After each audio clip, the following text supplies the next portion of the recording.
talla corta o talla baja, ¿no? Ya la talla corta o talla baja es un tema que cada vez adquiere mayor importancia en pediatría, porque muchas veces es la preocupación de los padres hasta cuándo va a crecer mi hijo, ¿no? Talla baja, ¿qué cosa es talla baja? ¿No? Es generalmente se define por grados de desviación estándar. Se dice que la talla baja es cuando el paciente, acá vamos a ver, se considera que una talla baja cuando se encuentra por debajo de 2 desviaciones estándar o que se encuentra por debajo del percentil 3 para su edad, ¿no? Generalmente afecta al 3% de la población. Los datos que hay que evaluar a la hora de evaluar una talla baja son básicamente la velocidad de crecimiento y la correlación con la velocidad de los padres, ¿no? O sea, qué tanto el padre había crecido, la madre había crecido cuando era pequeña, o cuánto tallaba a la misma edad que tiene su niño, ¿ya?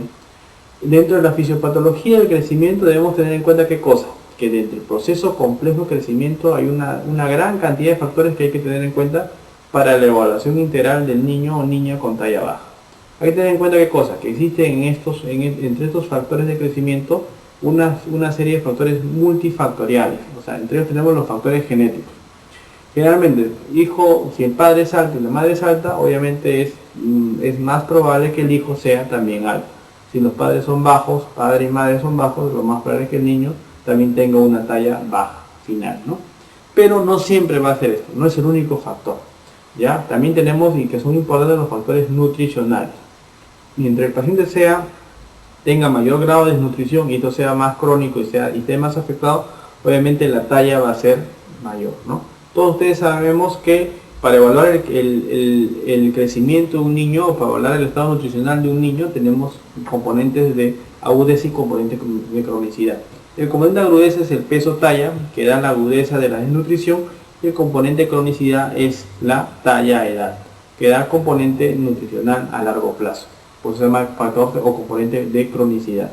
Cuando el individuo inicialmente se desnutre, va a comprometer su peso.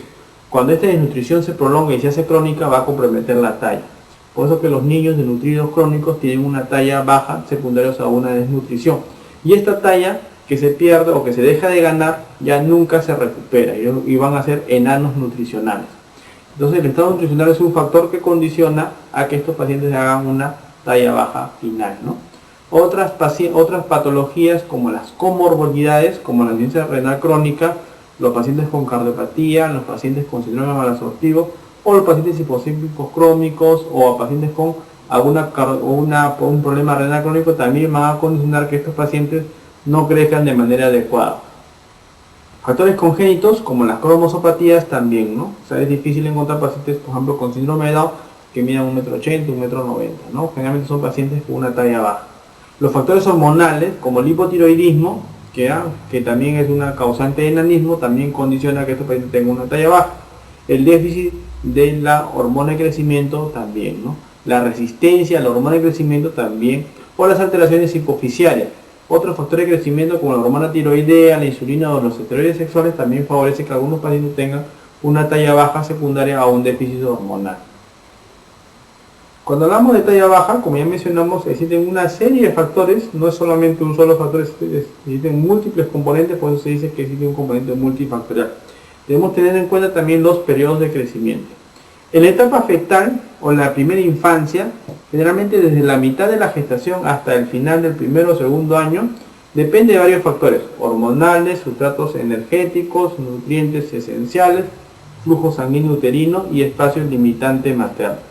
O sea, si la madre en la cavidad intraútero tiene un espacio pequeño, porque es pequeñita de repente, obviamente fisiológicamente ese niño no va a nacer muy grande, ¿no? Lo más probable es que sea un niño de bajo peso, etcétera, para tratar de compensar el espacio pequeño que tiene para el crecimiento, ¿ya?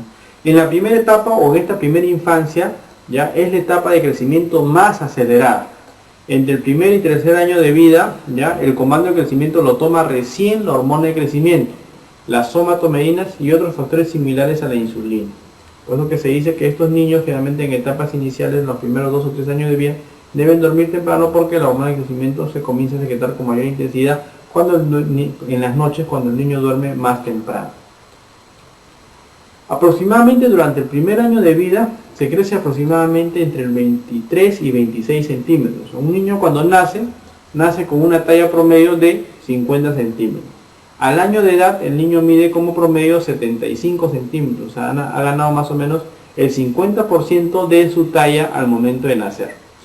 Y esto es el periodo donde se crece con mayor rapidez, ¿no? ¿Ya? Entonces, después de esa etapa, ya el crecimiento, la velocidad de crecimiento cada vez va a ser más lenta, progresivamente más lenta, con episodios donde va a ocurrir picos de desarrollo. Es importante notar que aproximadamente en el segundo año de vida nos ubicamos realmente en nuestro carril genético normal de desarrollo. ¿Eso qué significa? Por ejemplo, si un niño nace con 3,5 kilos y con 50 centímetros, ya está probablemente en un percentil promedio normal, ¿no? Si este niño sigue en el mismo percentil, ya, o mejor dicho, o aumenta el percentil, ya, por ejemplo, al año de edad tiene una talla de 80 centímetros, está en una talla muy por encima del promedio, ya, entonces el niño ya, y los padres de repente se emocionan, van a pensar que su hijo es alto. Todavía no podemos emocionarnos, porque probablemente hay que ver cómo sigue la curva, y de repente a los 2 años el niño llega con 80 centímetros o 82 centímetros, ya se desacelera, y ahí comienza recién a entrar a su talla o a su curva final, y probablemente la curva que nos va a inducir a pensar que ese niño va a ser un niño de repente un estándar grande de talla o un estándar pequeño de talla, ¿no? Entonces, a partir de los 2 años recién se ubica en el carril genético normal de desarrollo. Ya, pues muchos niños nacen pequeñitos con 46, 48 centímetros, y después desarrollan, a los 2 años tienen una talla muy por encima del promedio, y probablemente ese niño sí va a tener un estándar o una expectativa de talla mayor que otro niño, ¿no? Otro punto de desarrollo es la etapa prepuberal o la segunda infancia, ¿no? Se caracteriza, ¿qué cosa esta etapa? Por una desaceleración de la velocidad de crecimiento. Más o menos crece de 4 a 6 centímetros por año hasta los 10 años, ¿ya? Ya en las niñas, y hasta los 12 años en los niños, ¿no? O sea, el niño generalmente es un poco más lento, ¿no? O sea, crece un poco más lento comparado con las niñas. Alrededor aproximadamente los 10 años se encuentra una disminución de la velocidad de crecimiento hasta 5 centímetros por año, a lo que se ha llamado una depresión puberal. Pero después de esto, en la etapa puberal, viene nuevamente el nuevo pico de desarrollo, ¿no? Que es el estirón que da el adolescente. Además, las hormonas de crecimiento y las hormonas tiroideas, los factores nutricionales, juegan un papel fundamental, ¿no? Entonces, para esto es importante la nutrición adecuada en los pacientes, que duerman adecuadamente y que exista un factor, obviamente, deportivo asociado a todo esto, para favorecer una mayor secreción de estas hormonas de crecimiento y las hormonas tiroideas. En la etapa puberal, durante esta etapa se vuelve nuevamente a acelerar, o sea, en esta etapa de la adolescencia, nuevamente ocurre una nueva aceleración de la velocidad de crecimiento. Pero además de la hormona de crecimiento, los esteroides sexuales toman el comando y son un factor decisivo para el pronóstico de la talla final. La velocidad de crecimiento se encuentra más o menos entre 7 y 12 centímetros por año. O sea, casi duplica lo que estaba previamente a esta etapa, ¿no? O sea, 7 a 12 centímetros por año. Entonces, cuando este niño tiene estas fases de manera marcada, podemos ver que su desarrollo va a ser adecuado y los estándares de talla probablemente también sea bueno, ¿no? Entonces, lo que preocupa muchas veces a los papás, ¿qué cosa es, no? Es el hipocrecimiento, o en el que el niño crece, va al colegio y vemos que que comparado con sus compañeros tiene una talla muy por debajo del promedio de compañeros para su misma edad, ¿no? Entonces, el hipocrecimiento o la disminución de la velocidad de crecimiento se puede clasificar ya en una variante de la normalidad o talla baja, ya. Generalmente la causa más frecuente es la idiopática, que es el 80% del total de casos. O sea, no se logra determinar cuál es el factor más relacionado a esta talla, a este grupo idiopático. En este grupo se han descrito, ¿qué cosa? Alteración del receptor de la hormona de crecimiento, ya, o alteración en el gen SHOX. Ya se distinguen dos tipos características: la talla baja familiar y el retraso constitucional de crecimiento y del desarrollo. La talla baja familiar, como su nombre lo dice, padres bajos, probablemente hijos bajos. Y el retraso constitucional del crecimiento, realmente padres altos, el hijo inicialmente aparentemente pequeño, pero a la larga, ¿no?, llega a tener casi la talla de los padres, o una talla final, ¿no?, muy parecida a de los padres, pero más tardíamente. O sea, de repente ya no crece hasta los 13, 14, sino crece a los 16, 17, 18 años, ¿no? Realmente termina chico el colegio, pero cuando se ven los compañeros en la universidad ya tiene una talla muy por encima del promedio. ¿no? Entonces esto se llama retraso constitucional del crecimiento y del desarrollo. Las otras alteraciones son las alteraciones patológicas, que pueden ser armónicos o disarmónicos, ¿no? Las alteraciones patológicas que alteran el desarrollo y el crecimiento armónicos tenemos el prenatal, tenemos las cromosopatías, ¿ya? Las infecciones connatales o tóxicos, ¿no? Y las postnatales, enfermedades sistémicas como crónicas, desnutrición, alteraciones metabólicas, endocrinopatías, déficit congénito de la hormona de crecimiento, hipotiroidismo, Cushing, etc. O sea, alguna condición patológica que condicione que estos pacientes no crezcan adecuadamente. O disarmónicos, en donde no existe una estructura armónica en relación al cuerpo del paciente. Vamos a ver las displasias óseas, las cromosopatías, síndrome de Turner o otros problemas que pueden considerar un crecimiento disarmónico del paciente. Entonces, este es un gráfico en donde diferencian las dos causas más frecuentes de talla baja, ¿no? Uno es la talla baja familiar, ¿no? ¿Qué significa esto? Padres bajos, probablemente hijos bajos, ¿no? Pero como ya mencioné, el factor genético familiar no es el único factor, va a depender de la alimentación, del deporte y otra serie de factores que pueden ocurrir en el paciente. La talla baja familiar, la frecuencia es definitivamente más frecuente. El retraso constitucional de crecimiento es una variante de la normalidad, ¿ya? La talla recién nacido, la talla baja familiar, generalmente el niño nace pequeño, menor del promedio, menor de lo normal. El retraso constitucional de crecimiento, el niño nace, por ejemplo, con un peso apropiado al momento de nacer, como 3 kilos, 3 kilos y medio. ¿Ya? La velocidad de crecimiento es normal, ¿no? Entonces el paciente siempre va a tener curvas pequeñas.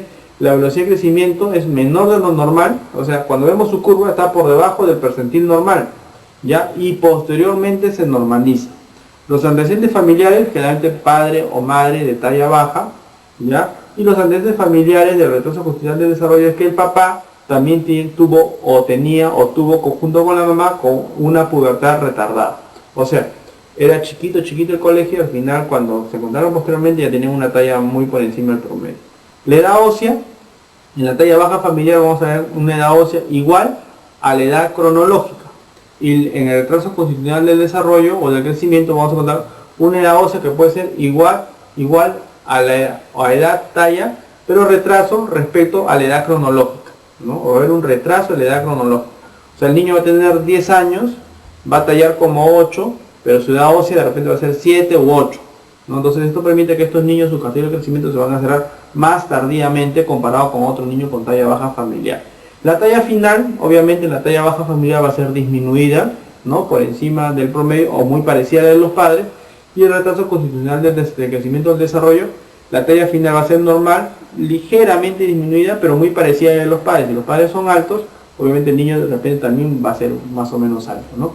Pero va a ser casi normal. O sea, el niño tiene curvas pequeñas, pero posteriormente ya esas curvas se normalizan y va a entrar en etapas un poco más tardías a la pubertad y va a alcanzar una talla final un poco más tardía que el resto de sus compañeros, ¿no?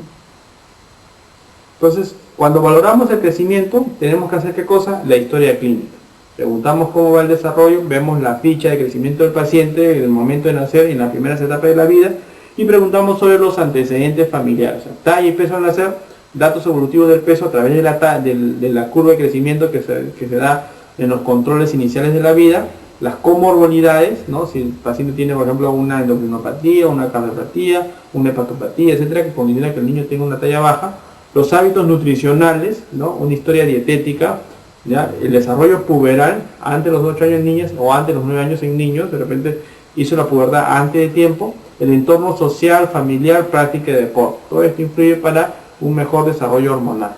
Los antecedentes familiares, como qué talla tiene el papá, qué talla tiene la mamá, antecedentes, enfermedades crónicas o genéticas de los padres, edad de inicio, pubertad, de la pubertad tanto de la madre como el padre, y la talla medio parental. ¿Cómo se obtiene esta talla medio parental? La talla paterna más la talla materna más la talla paterna, entre 2, ¿no?